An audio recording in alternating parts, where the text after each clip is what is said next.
Hi everyone, welcome back. I'm Adam Peeples. I'm one of the authors of the Lunchbox Adventures series, a children's book series. I've been reading the first book, Dive Deep, and this is the fourth video. The first three videos covered the first several chapters of the book, and this fourth video is going to cover chapters 9 through the end, which is chapter 12. So we're going to finish the book in this video, and why don't we get going? All right. So let's pick it up here. We're at chapter 9, Hidden Treasure. Blaze blinked his eyes and stared all around. He was surrounded by old wooden barrels, boxes, and chests. "This is a secret hiding place," said Blaze. "There could be treasure in all these old boxes."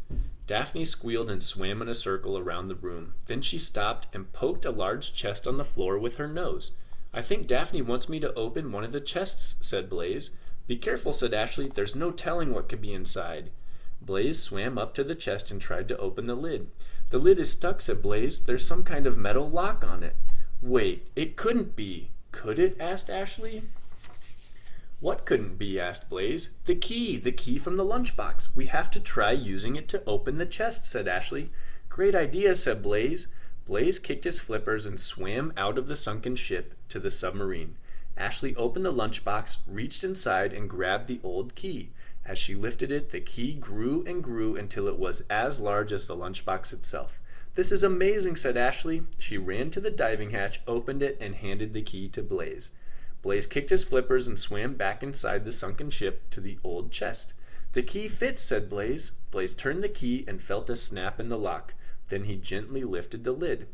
"What in the world?" asked Blaze. "What is it?" asked Ashley. "The only thing inside the chest is a metal cylinder," said Blaze. "It looks kind of like a thermos." "Well, it must be important if it was locked in a chest like that," said Ashley. "You're right," Blaze agreed.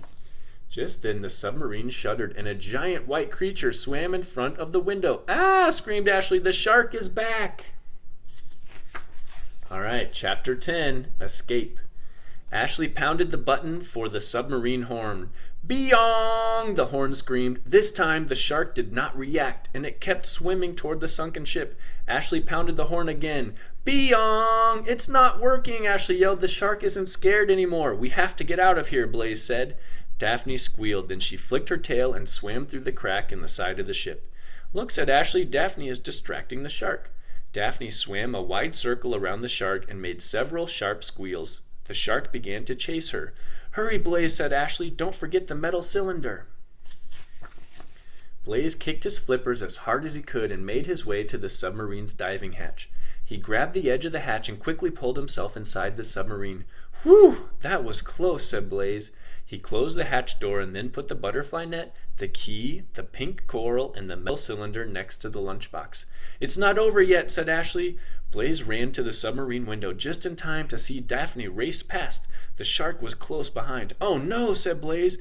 "Come on, Daphne, you can make it," shouted Ashley. Daphne swam furiously toward the sunken ship and dove through the crack in its side. The shark rammed into the side of the ship with a loud thunk, but couldn't fit through the hole. It swam angrily back and forth in front of the hole, then swam away in frustration. "Yay, Daphne is safe," shouted Ashley. "Daphne saved me," said Blaze. Then he shouted, "Thank you!" Daphne squealed in delight one last time. All right, chapter 11, Homeward Bound. "I think we've had enough adventure for one day," said Ashley. "Let's figure out how to get home." "The lunchbox," said Blaze. "It took us here. I bet it can take us home again." "You're right," said Ashley, "but how do we get it to do the magic again?" "When we were in the museum, I said I wondered what it would be like to go on an adventure under the sea," said Blaze, "and that's when the lunchbox started to vibrate and glow." "So maybe we just ask," said Ashley. "Lunchbox, please help us go home." Blaze and Ashley stared at the lunchbox waiting. Nothing happened. Said Blaze. "When we came here, the lunchbox was full of tools. Maybe we need to put the tools away first." "It's worth a try," said Ashley. She picked up the butterfly net and lowered it into the lunchbox. The net shrank back to its original size and fit easily inside the lunchbox. "It worked," said Blaze. "Let's try the diving suit." Ashley helped Blaze remove his helmet and clip it to the back of the diving suit. Then Blaze pulled one sleeve off and began pushing it into the lunchbox. As soon as the sleeve started to go in, the diving suit began to unwrap itself from his body and shrink into the lunchbox. "Amazing," said Ashley. "Let's try the key and the field journal." She pushed the key into the lunchbox the same way. All the tools fit neatly inside. Then she added the field journal on top. That's everything that was in the lunchbox when we started, said Blaze. Still nothing happened. Let's ask it again now that the tools are inside, said Ashley. Lunchbox, please take us home. Just as she spoke, the lid of the lunchbox snapped closed all on its own. The lunchbox started to vibrate. Something is happening, said Blaze.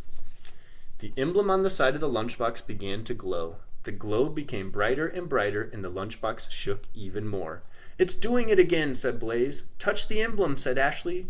Blaze reached down and touched the silver emblem. Immediately, the air around Blaze and Ashley swirled, their eyes filled with all the colors of the rainbow. For a brief moment, they felt weightless. Then, pop! A loud sound filled their ears.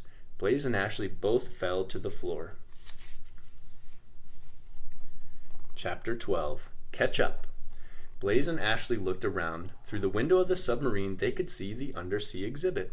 We made it back, said Blaze. I can see the class and Miss Amy. And look at the clock, pointed Ashley. It still says 12:55. No time has passed since we left. Blaze and Ashley looked at each other and then at the lunchbox in amazement. Do you think anyone will believe us if we tell them what happened? Blaze asked.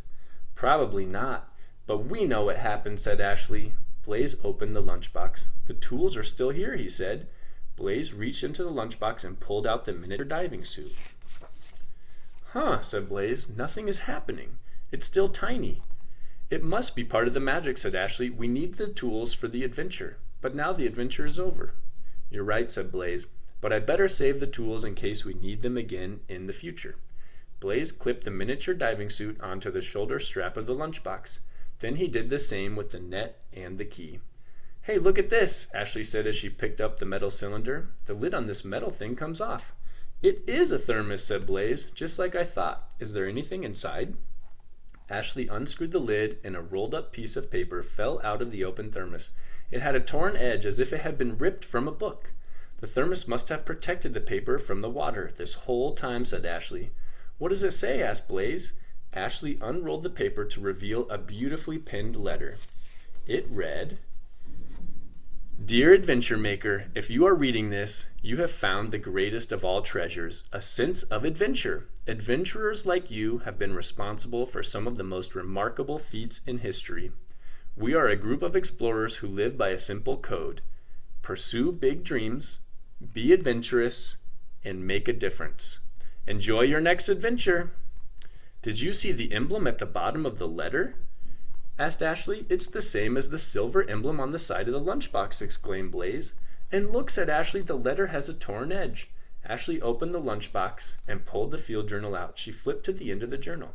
Then she lined up the jagged edge of the letter with the jagged edge torn from the torn page at the end of the journal. It fits perfectly, she said. The person who wrote the letter must be the same person who wrote the notes in the field journal. Wait a minute, said Blaze. We found hidden treasure in a secret sunken ship. That's just like the adventurer that Miss Amy described to the class. Could the letter be from the adventurer who mysteriously disappeared? Ashley and Blaze looked at each other in wonder. Dong! The clock chimed 1 o'clock.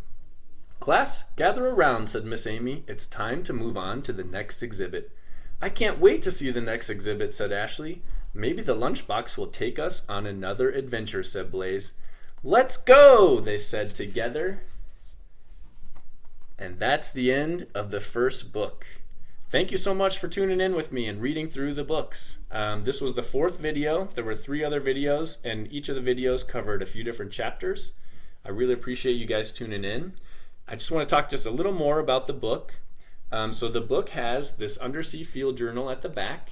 And again, this is intended to have some educational content about the adventure that Blaze and Ashley went on, because this one is about undersea. This field journal talks all about different sea creatures and things you might encounter in the ocean. It also has a section where kids can write observations. Imagine a new sea creature that they might encounter undersea, or what might they find if they saw a sunken ship in the ocean. It also has activities that kids can do. And it's just intended to add a little bit extra to the book. So again, I'm Adam Peeples. I'm a co-author of a new book series. This book series is called Lunchbox Adventures.